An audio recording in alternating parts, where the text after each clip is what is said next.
بالخصوص جس طرح سے یہ بات واضح سارے لوگوں نے اپنی ماتھے کی نگاہوں سے خود دیکھا کہ ایک جنازہ 24 سال کے بعد قبر سے باسلامت نکالا جائے، اللہ اکبر، سبحان اللہ، اور دوسرا جنازہ 6 سال کے بعد، 4 سال کے بعد، وہ بھی قبرستان کے شک ہونے کی وجہ سے، پھٹ جانے کی وجہ سے، جی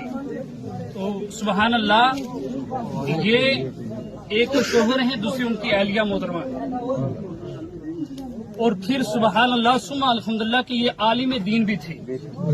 لوگوں، اسی لیے اللہ کے محبوب نے ارشاد فرمایا کہ کبھی علماء کی شان میں گستاخیاں نہ کیا، چاہے وہ ادنا سا عالم ہو لیکن عالم عالم ہوتا ہے۔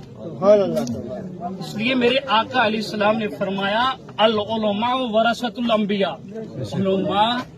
جو ہیں یہ نبیوں کے وارث ہیں، ان کے دین کے وارث ہیں۔ انہوں نے نام مولوی ابراہیم صاحب معافی کرنا، اچھا، بالخصوص حضرت مولانا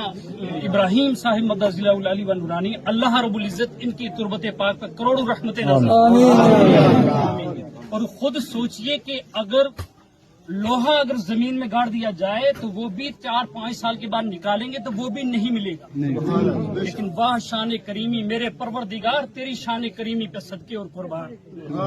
کہ کتنے سال کے بعد، 24 سال کے بعد قبر سے جنازہ نکلے اور با سلامت نکلے، اور کفن میں بھی سبحان اللہ، کفن بھی برقرار اور سلامت، اللہ داغ داڑ تک نہیں ہے۔ اسی لیے تو سبحان اللہ کہتے ہیں نا کہ مرنے والے تو مر جاتے ہیں لیکن ان کے اعمال دنیا میں جو اس نے کمایا ہے نا وہ قبر میں کام آ جاتے ہیں۔